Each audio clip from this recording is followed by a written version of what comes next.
School is starting, the leaves are falling, and in most places, it's getting colder. Not in Texas, though, because Texas never actually gets that cold in the fall.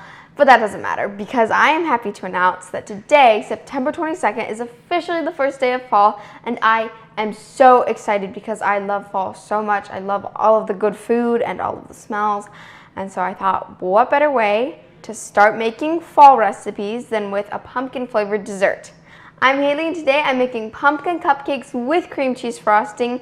These are one of my favorite desserts because I love pumpkin and I love cream cheese, and it's definitely my favorite cupcake flavor, and so I'm super excited to make these. So let's get started.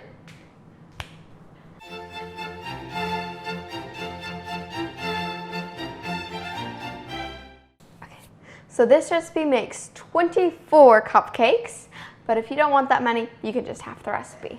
I'm going to start by combining all my dry ingredients. So I have 2 2/3 cup of all-purpose flour, and then I'm going to add 2 pinches of ground nutmeg, 2 pinches of ground cloves. Oh, if it will come out. They always get stuck to these little glass jars, and it's very annoying.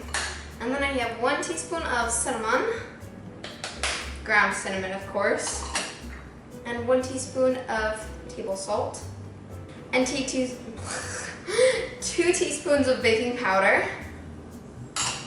and 2 teaspoons of baking soda. Whoop. And I'm just going to quickly whisk that all together.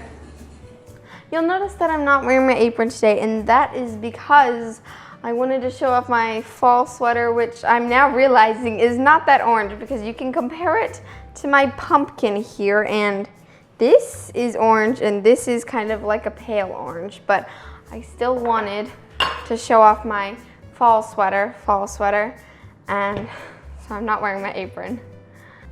But it's actually way too hot to be wearing a sweater right now. Like it's like 90 degrees outside, and I specifically put this sweater on for this because otherwise I would not be wearing a sweater at all. Okay. And once you've mixed together all of your dry ingredients, set that aside, and we're gonna mix together everything else. So in a large bowl, I'm going to combine all of my wet ingredients, which is 1.5 cups of canned pumpkin. This is pure pumpkin, no sugar added, nothing else added at all, just pumpkin. And I'm actually just using Libby's 100% pure canned pumpkin. And if you want, I'm sure you could use an actual pumpkin, but like, I don't know how to do that, and nobody knows how to do that, and nobody has time for that, so what's the point? And then I'm also going to add 1 cup of granulated sugar, and I'm gonna add 1 cup of packed dark brown sugar, and I am going to add 1 cup of vegetable oil. And now I'm just using a whisk to mix that all together. You can also use a stand mixer if you want, or a hand mixer, but I'm making it by hand because it's actually really easy to make by hand, and so I didn't want to get out my stand mixer. So you just want to dissolve all your sugar and make sure there's no big sugar clumps. So once it's all combined, then you're done mixing that. Oh my goodness, this is already starting to smell so good. Like the pumpkin, it's so strong. I love it. All right, now I'm gonna add 4 eggs without the shells, preferably. So I'm gonna crack it one-handed like a pro. And now I'm just gonna keep cracking the rest of those. Oh my gosh. I completely shattered this eggshell, but I managed not to get any shell in there, so I was so lucky. If you have not cracked eggs one-handed before, I recommend practicing in a separate bowl and then adding them in just in case you get any shell, because I had to practice a lot before I could do it without getting any shell in there, so you just want to be extra safe. Hi, Jerry. How are you? You have the oven on though, right? No. Just ignore it. I know. It's so hot. Okay, bye. Okay, I just finished washing my hands. You always want to wash your hands after you crack eggs. And now I'm going to whisk in my eggs. This is such a beautiful color right now. It looks like it should be like the color of fall, the color for fall. See, There. It's pretty, isn't it? All right. Now I am going to set my whisk aside, switch to a spatula, and fold in my dry ingredients. So I'm gonna add half of my dry ingredients, mix those in, and then I'm gonna add the other half. All right, that looks like about half, and now the folding process begins. So far I've actually been adding my flour in about a quarter at a time, but it doesn't matter just as long as you add it in gradually and you don't dump it all in there at once. It'll overwhelm the batter. And I feel like, you gotta make it easy on yourself. As easy as it can be. Don't try and take shortcuts if they're not supposed to be there, but if there is something that you can make easier, you wanna make it easier. So just keep on gently stirring and folding in your flour, and once all of the flour pockets and flour lumps have disappeared, then you're all done, and it's time to go ahead and bake these. Wait, no. So just keep gently stirring and folding in your flour until there's no pockets of flour and there's no more lumps, and once you're done with that, then your batter is all done. So when your batter is done and you're ready to bake this, there's a few ways that you can do it. The first way is going to be making them into cupcakes, which is what I'm going to do. So I am just going to use a cookie scoop for even measuring. So I'm using a cookie scoop to measure out my batter. That way all the cupcakes bake evenly and they have the same amount of batter. Or if you don't have a cookie scoop, you can just use a measuring cup.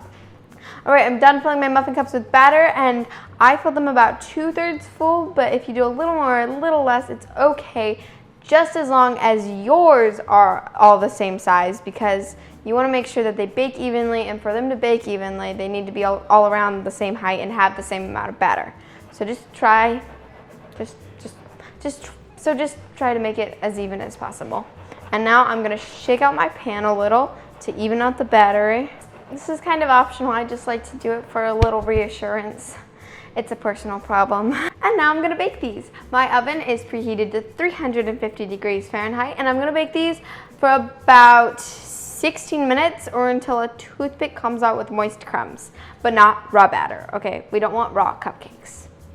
And I also forgot to say that I am using muffin cups to pour the batter in. Don't pour it straight into the pan. You wanna use muffin cups so that they don't stick, and if you don't have muffin cups, then you can just grease your muffin pan. All right, so while my cupcakes are in the oven, I'm gonna show you another way that you can make this, which is just the same amount of batter, which is half a batch, and then I'm gonna add 1 cup of chopped walnuts. And I chop my walnuts pretty small because if they're giant, then when you try to cut into the bread, you're just gonna get a walnut and then it's gonna get stuck, and they're really hard to chop, trust me, because I know from experience. And once you finish mixing in all of your walnuts, then it's time to pour it in your pan. You can also just leave the walnuts out if you want and make them like the cupcakes without walnuts, or you can make the cupcakes with walnuts. But I have a crazy walnut lover in my house. It's my mom. She really loves walnuts, and she is always asking me to put walnuts in everything I bake. And so I'm making one with walnuts just for her.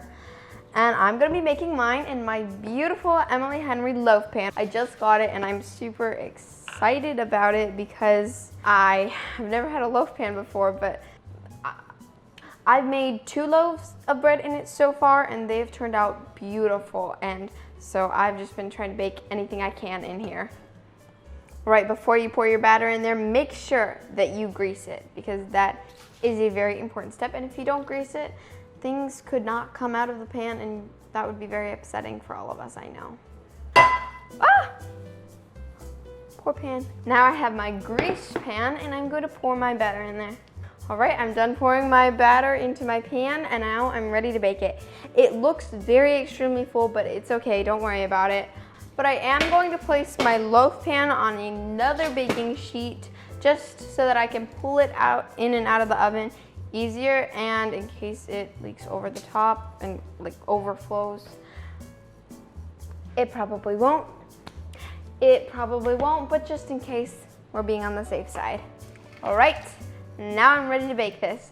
Once again, my oven is preheated to 350 degrees Fahrenheit, and I'm gonna bake this for about 35 minutes or until a toothpick stuck in the middle comes out mostly clean or with moist crumbs.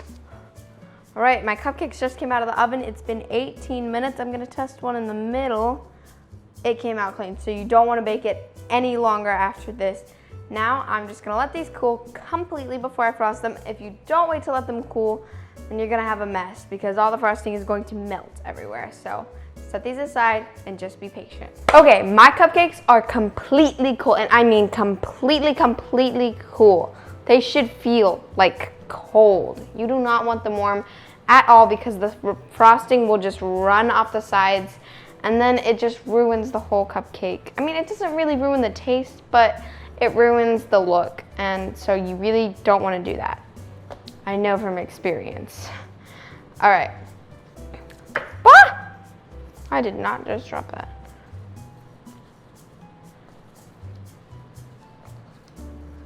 You can see my loaf pan is cooling in the back. It actually took like probably an hour. It took a really long time, and so now it's just cooling down. It just started cooling down actually, so it's gonna be a while before that's cool. And now I'm going to frost my cupcakes. I'm using my signature cream cheese frosting recipe, and if you haven't already seen that video, you can check that out. I'll link it in the description box below. It is an amazing frosting. You can also use canned frosting to frost these if you want to, but this cream cheese frosting recipe is so simple and it tastes so amazing, so much better than store-bought, so I think it's worth it. I should probably know the names of all these piping tips, but I don't. But this one is one that has lines, so it's not a straight one, it's a stripey one, and that's the one I'm using.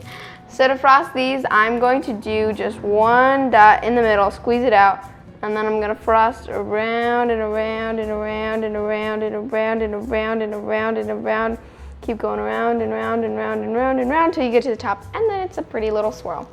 Actually, it's a very tall swirl. That's why I do the dot in the middle, because if you do the dot in the middle, you can make your swirl taller and it looks so pretty that way. But you don't have to frost the dot in the middle if you don't want your frosting to be as tall.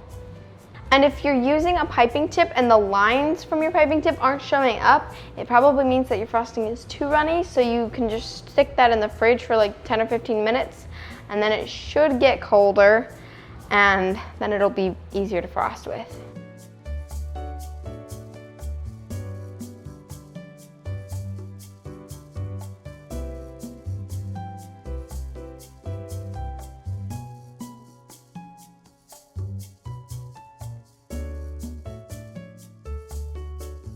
Okay, I just finished frosting these and they look so beautiful, and I am so excited and I am ready to try one.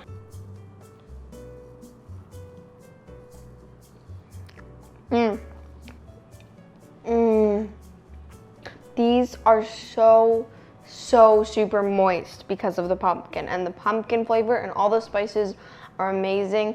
And this cream cheese frosting is perfectly sweet because it's also got that twanginess from the cream cheese, and that's what I like.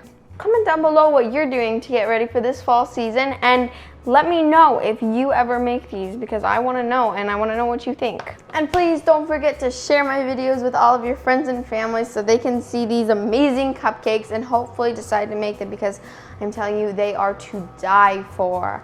If you love fall flavored things or cream cheese frosting or any of that, you are going to love these. Thank you so much for baking with me today, and I'll see you next time on You're Stirring It Wrong.